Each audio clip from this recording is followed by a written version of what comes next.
Imagine walking into the IELTS speaking test knowing no matter what topic comes up, you'll get the score that you need. Now picture walking out of the test center knowing you've got the score that is going to change your life forever. This might sound impossible, but it's not. I know this because I've helped thousands of students who were worried about the test get a band 7, 8 or even 9 in IELTS speaking. And I did this by sharing 2 things with them. Number 1, I gave them 5 key speaking frameworks that anyone can learn. And number 2, I gave them samples of other successful students using them so they could model those frameworks and learn from successful students. So in this video, we're going to share the exact same things with you, the 5 frameworks, and show you successful students using them. And also, I've included all 5 strategies and samples in one PDF download for you. Plus, at the end of this video, I'm going to tell you something that you should never do using these strategies. So let's start off with the 3 most common frameworks that our band 8 and 9 students use again and again. These are the Pell framework,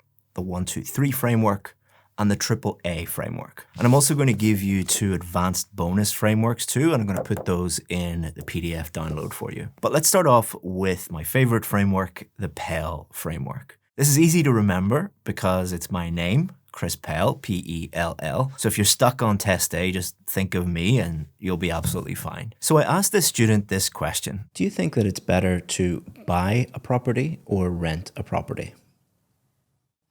Please don't. We then gave her this framework, the Pell framework, and asked her to try her best. Listen and see if you can spot what she did. I personally think it's better to buy a property.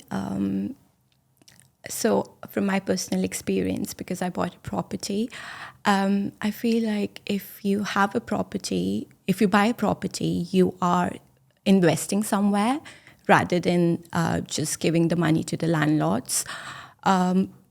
Like every month you would pay a certain amount from your pocket, which goes towards the mortgage or whatever, the loans. And by the end of 5 years or 10 years, you would have yourself a house or an apartment. But if you do rent, I think you're just wasting money. So let's look at each sentence that she said together. I personally think it's better to buy a property. So she started off by making one simple point. So instead of her thinking of all the different ways that she could answer this question, which often causes students to freeze, there's just too many ways you could answer it, we asked her to pick one point of view, but importantly, pick the point of view that was easiest for her to talk about. So remember, it's not a knowledge test or an IQ test, it's a speaking test. So if you're asked a question like this and 20 different possibilities come up in your mind, that's like opening 20 tabs in your browser on your computer. Your computer is going to slow down, your brain is going to slow down. Just open one tab and pick one point of view, which is the easiest for you to talk about. Then she followed the main point up with this. From my personal experience, because I bought a property, I feel like if you have a property, if you buy a property, you are investing somewhere rather than just giving the money to the landlords. So all she's doing here is just taking that main point and then elaborating. Elaboration means you talk about it more. So this could be an explanation to help the examiner understand the main point, or a reason why you chose that point, or an example or a personal story.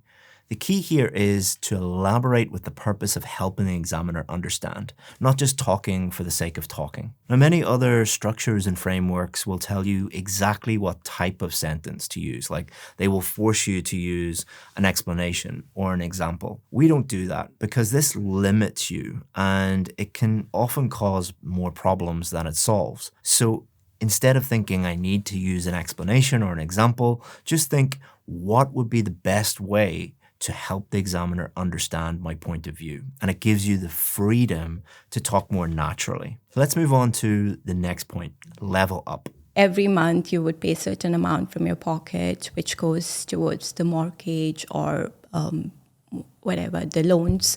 And by the end of 5 years or 10 years, you would have yourself a house or an apartment. So we've elaborated our main point.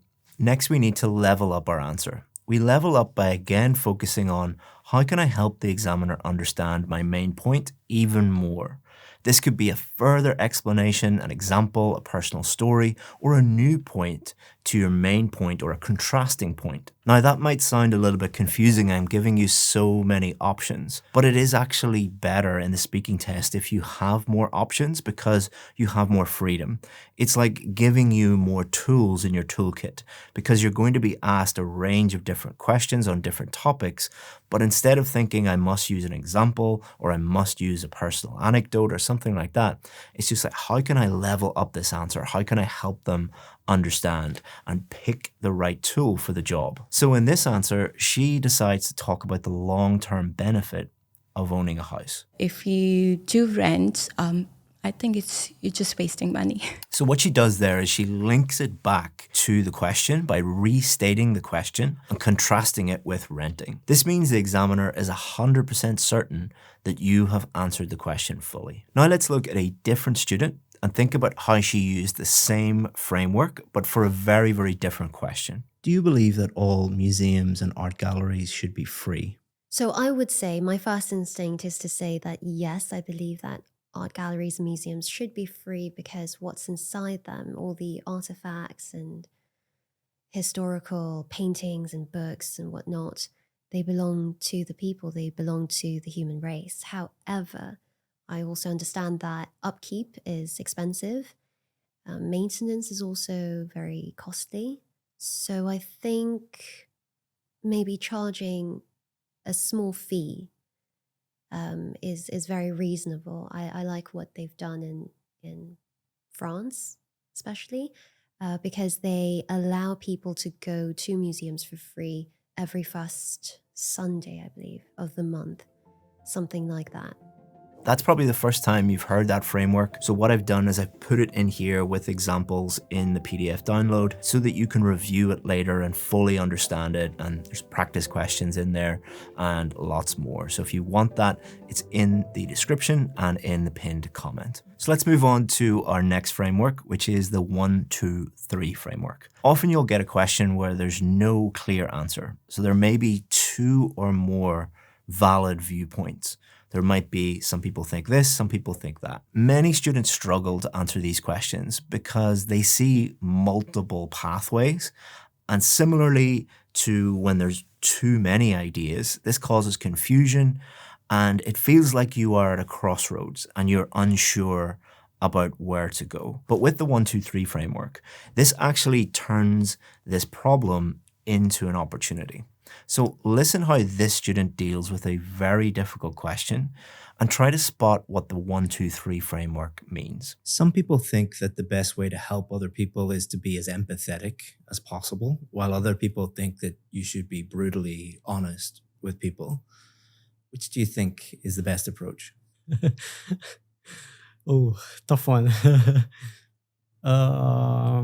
Can you just repeat the question again? So did you notice what he did there? He asked me to repeat the question. That's because he was struggling to really structure the answer in his head. But asking me to repeat the question gave him the time to think of the 1, 2, 3 framework that we taught him, and he was able to give this answer. Okay, it's a tough one, but I think they both go hand in hand. Let's say being an empath or having empathy towards someone, it's really good, especially if they are having like a major problem in their life or they are trying to solve it.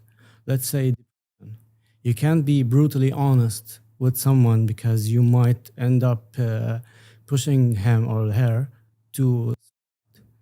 So in this case, you have to be really empathetic or trying to choose your words wisely. But in terms, let's say, someone who is actually rude or not a nice person and someone who is a bully or trying to attack someone, you have to be brutally honest and strict with them and tell them you are doing something wrong. You can't be like that or you can't act this way. So it depends on the context or the situation that this person in. So let's break down what he did there. Okay, it's a tough one, but I think they both go hand in hand. So number one, the first thing he does is acknowledge that there are two sides to the answer. And you can remember this by thinking number one is the first thing to do. Then number two, he speaks about both sides. Let's say being an empath or having empathy towards someone, it's really good, especially if they are having like a major problem in their life or they are trying to solve it. Let's say you can't be brutally honest with someone because you might end up pushing him or her to. So in this case, you have to be really empathetic or trying to choose your words wisely. But in terms, let's say, someone who is actually rude or not a nice person and someone who is a bully or trying to attack someone, you have to be brutally honest and strict with them and tell them you are doing something wrong. You can't be like that or you can't act this way. And you can remember this by thinking, there are two sides to every story. And then number three, he finishes his answer by repeating that there's no clear answer. It really depends on the context. So it depends on the context or the situation that this person in. And you can remember that by three is the third thing that you should do. But also, this is known as the third way. It's used in politics and debates, but in many, many issues, there is one side on the left and one side on the right. But the third way is to say neither of them is right or wrong. It totally depends on the circumstances. And this in itself is an opinion. This is especially useful for part 3 questions because there will normally be two sides to the argument and it requires you to speak at length and fully develop your answers. So instead of just talking about what you think or talking about one side, you are fully developing your answer and talking about both sides of the argument. Take a look at this student and think about how she used this strategy for a very tricky question. Is it better to visit a city alone or with other people? I think it depends. It's both. A lot of people, they like to travel solo, and a lot of people, they need to have people around them. For example, if you're going to watch a show, maybe if you are with somebody and you're watching a show, you'll enjoy it more because you have a company with you. For some people, they would prefer to be alone and watch it because they can probably consume or intake and really soak in the experience. So it depends. It's very subjective, I guess. So hopefully you were able to see how she was able to take a very, very difficult question and just apply that framework to really develop her answer and impress the examiner. I've also included the 1, 2, 3 and the Pell framework inside, plus all the other frameworks and the bonus frameworks inside the PDF for you, showing you exactly what it is. So if you're confused about them, you can go back and look at them. And we've also included bonuses and practice questions, all the things you need to actually use these on test day. Just go down to the description or the pinned comment, click on the link, and you can download it for free. It's my gift to you. But even with these two frameworks, some students still struggle, which is where our next framework comes in, AAA. AAA is easy to remember because AAA often refers to the highest grade of something. It also refers to anti-aircraft guns, so you can remember this by thinking that this framework allows you to shoot down any question the examiner throws at you, even the difficult ones. AAA is especially useful in part 2 of the test, but it can be used in any part of the test. Listen to the student giving her answer and see if you can spot what AAA means. The first time I met a new friend, so I'm going to go way back. It was my first day of school, kindergarten, and I met a girl named Amanpreet Kaur. We were about, I think we just turned 4 years old. We met obviously in kindergarten, first day of school. What I liked about her when I first saw her, I mean, we were sitting together where the teacher made us sit next to each other.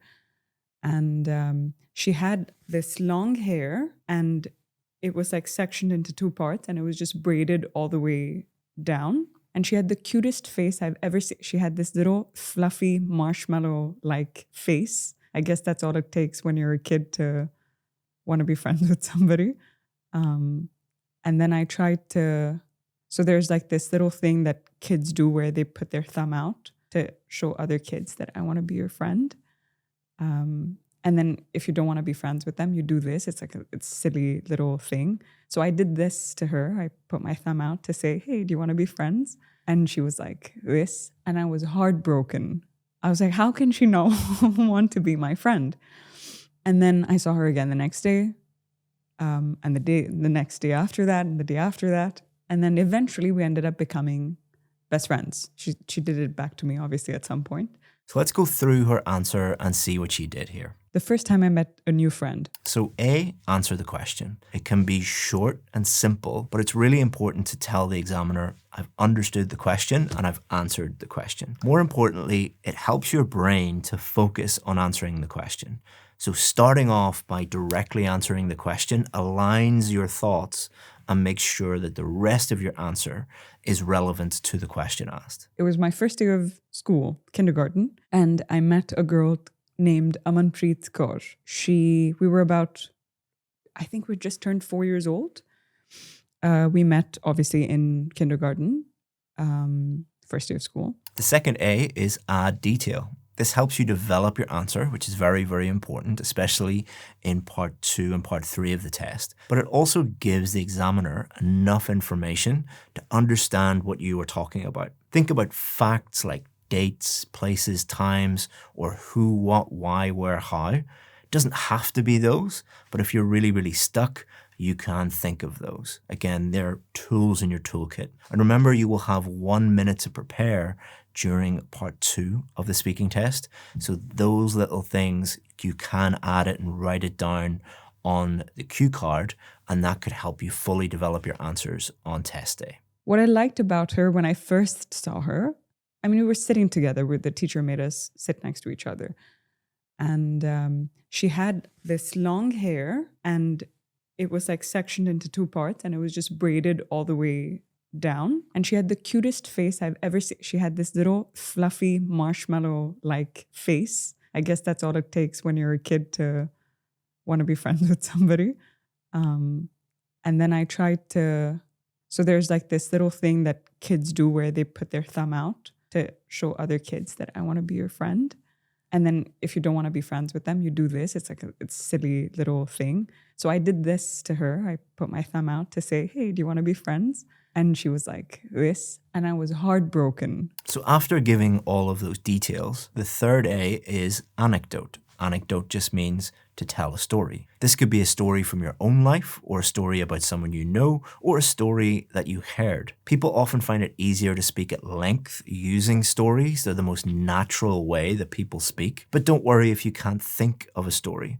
Just pick one of the other frameworks. Some people are natural storytellers and can talk all day telling stories, like me. Other people hate telling stories. That's why we've given you 5 frameworks, not just one.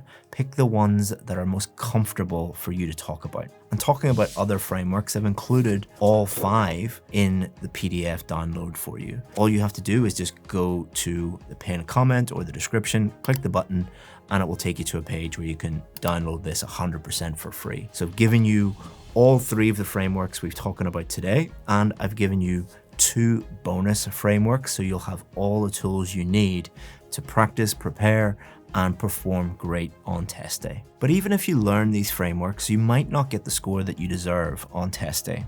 This is because there are a few traps set by IELTS speaking examiners, and if you fall for those traps, it might lower your score. But don't worry, I've made another video for you telling you what those traps are and how to avoid them. Just click here and you can watch that video now.